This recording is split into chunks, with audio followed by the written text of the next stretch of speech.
আসসালামু আলাইকুম দর্শক মণ্ডলী। আমি professor doctor S M Irfan, colorectal surgeon. আপনাদের সামনে আজকে কোলোরেক্টাল সার্জারিতে অর্থাৎ পায়ুপথের বিভিন্ন রোগে লেজারের চিকিৎসা নিয়ে কিছু কথা বলবো। আমরা সম্প্রতি বেশ কিছুদিন ধরে পায়ুপথের বিভিন্ন রোগে লেজার সার্জারি শুরু করেছি। ফলশ্রুতিতে মানুষের মনে এই প্রশ্নটা জেগেছে যে আসলে এই লেজার সার্জারি কি? কারণ বিষয়টি নতুন। স্বাভাবিকভাবে মানুষের মধ্যে এর ব্যাপারে কৌতূহল আছে এবং অন্যান্য আগের যে চিকিৎসা পদ্ধতিগুলো ছিল তার সাথে এর আ পার্থক্য বা তুলনা বা সুবিধা-অসুবিধাগুলো নিয়ে মানুষ জানতে চাচ্ছেন। সেই বিষয়ে আমি আজকে কিছু আলোকপাত করব। লেজার হচ্ছে আপনারা জানেন দীর্ঘদিন ধরে সেই শব্দটা প্রচলিত। এটি একটি রে বা রশ্মি, লেজার রে, যেটি বিভিন্ন কাজে দীর্ঘদিন ধরে ব্যবহৃত হচ্ছে। যুদ্ধ ক্ষেত্র থেকে শুরু করে বিভিন্ন চিকিৎসায় বা বিভিন্ন অ্যাপ্লিকেশনে। তো এই লেজারটা কোলোরেক্টাল সার্জারিতে খুব বেশি দিন হয়নি। কারণ বিভিন্ন ধরনের লেজার বাজারে আছে।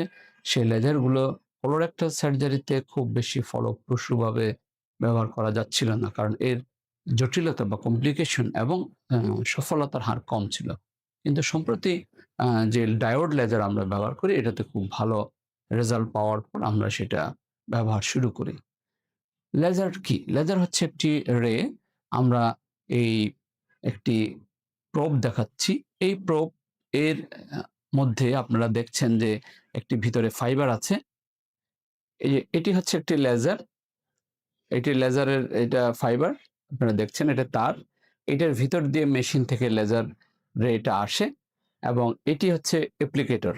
এটি আমরা ঠিক এই বিষয়টি আ পায়ুপথের বিভিন্ন জায়গায় ঢুকিয়ে আ পাইলস এবং অ্যানাল ফিশারের চিকিৎসা করি।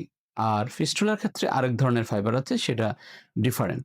যাই হোক, এই লেজার আমরা যখন আ পায়ুপথের যেমন ধরেন পাইলস বা হেমোরয়েডস এ আমরা প্রয়োগ করি, তখন সেই হেমোরয়েডস এর আ যে ভেসেলস গুলো আছে, আপনারা জানেন যে আমরা আগেই বলেছি যে পাইলস হচ্ছে এক ধরনের রক্তনালীর রক্তগুচ্ছ বা রক্তনালীর আ স্ফীতি। যেখানে যখন এই লেজারটা দেওয়া হয়, তখন এই স্ফীতিগুলো আস্তে, আস্তে শ্রিঙ্ক করে যায়। অর্থাৎ এগুলো আস্তে, আস্তে শুকিয়ে যায় বা মরে যায়। তো এই লেজার অ্যাপ্লিকেশনের খুব জটিল হিসাব-নিকাশ আছে। কিন্তু এই লেজার দেওয়ার ফলে সেটি আস্তে, আস্তে শুকিয়ে যায়। তো ফলে কাটাছিঁড়া ছাড়াই আমরা পাইলসটা ভালো করতে পারি। একইভাবে এই যে অ্যানাল ফিশারে আমরা যে অপারেশনটা করি, এই অপারেশনটার নাম হচ্ছে আ LIS, ল্যাটেরাল ইন্টারনাল স্ফিংক্টেরোটমি, অর্থাৎ পায়ুপথের যে অন্তঃদরজা আছে, সেই দরজাটাকে আমরা কেটে দিই। আগে আমরা আ নাইফ দিয়ে কাটতাম, এখন এই লেজার দিয়ে কাটি। লেজার দিয়ে কাটার সুবিধাটা হচ্ছে এখানে কোনো কাটাছিঁড়া নাই। জাস্ট এই প্রোব যেটা দেখলেন সেটা আমরা পায়ুপথে ঢুকিয়ে ওই ইন্টারনাল স্ফিংক্টার বা অন্তঃদরজা বরাবর নিয়ে সেখানে যখন আমরা লেজারটা প্রয়োগ করি, তখন আস্তে, আস্তে ধীরে, ধীরে সেই ইন্টারনাল স্ফিংক্টারটা কেটে যায়। তো সুতরাং এখানে কাটাছিঁড়া ছাড়া আ এই অপারেশনগুলা করছি। আর ফিস্টুলার ক্ষেত্রে আলাদা একটা ফাইবার আছে, যেটা ফিস্টুলার যেটা নালী আছে, সে নালীর ভিতর আ ঢুকিয়ে আস্তে, আস্তে সেটাকে সিল করে বা ক্লোজ করে আসা হয়। তো এখানে প্রত্যেকটা ক্ষেত্রেই কোনো কাটাছিঁড়ার বিষয় নাই। আ এটাতে definitely it's an very Nobel a treatment, যেখানে কোনো রকম কাটাছিঁড়া ছাড়া চিকিৎসা করা যাচ্ছে। বায়ুপথে কাটাছিঁড়ার একটা বড় সমস্যা হচ্ছে যে আমাদের আ কোলনে বা আমাদের মলে বা কোটি, কোটি জীবাণু থাকে। যার ফলে এই জায়গায় জীবাণু সংক্রমের হার অনেক বেশি এবং বায়ুপথের যেকোনো চিকিৎসা, কাটাছিঁড়ার চিকিৎসা, পাইলস, ফিস্টুলা, এগুলা কিন্তু ভালো হতে অনেক সময় নেয়। তো কাটা ছেঁড়া-ছাড়া করার ফলে এটি অতি দ্রুত ভালো হয়ে যায়।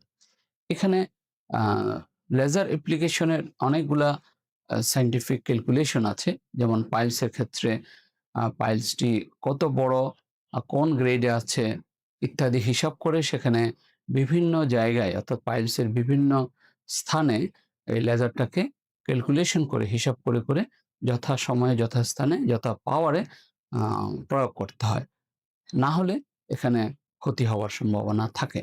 তো ফলে এটি একটি ক্যালকুলেশনের জটিল হিসাব নিকাশের ব্যাপার, কিন্তু যথাযথ হিসাব নিকাশের মাধ্যমে যদি এটি করা যায়, এটির ফলাফল অত্যন্ত ভালো।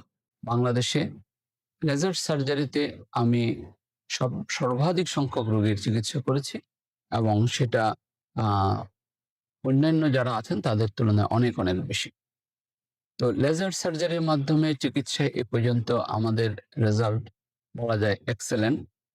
বিশ্বের যেসব বিভিন্ন দেশে যেখানে লেজার সার্জারি ব্যাপকভাবে প্রয়োগ করা হচ্ছে তাদের সাথে আমরা বিভিন্ন রেজাল্ট তুলনা করে দেখেছি গবেষণা পত্রগুলোর মাধ্যমে।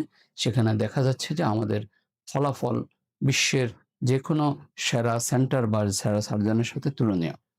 তো এটি অত্যন্ত একটি আহ রোগী বান্ধব চিকিৎসা, ব্যথামুক্ত রক্তপাতহীন চিকিৎসা এবং অত্যন্ত সাফল্যের সাথে আমরা করতে পারছি। এবং আপনাদের যাদের মধ্যে লেজার নিয়ে আহ, আহ, যাদের বিষয়টা কি সেটা সম্বন্ধে আমি আজকে কিছুটা ধারণা দিলাম। আশা করি এই ব্যাপারে আপনারা আপনাদের প্রশ্নের উত্তর পাবেন এবং নিশ্চিতে আহ, যাদের প্রয়োজন তারা এই চিকিৎসা গ্রহণ করবেন। ধন্যবাদ আপনাদের সবাইকে।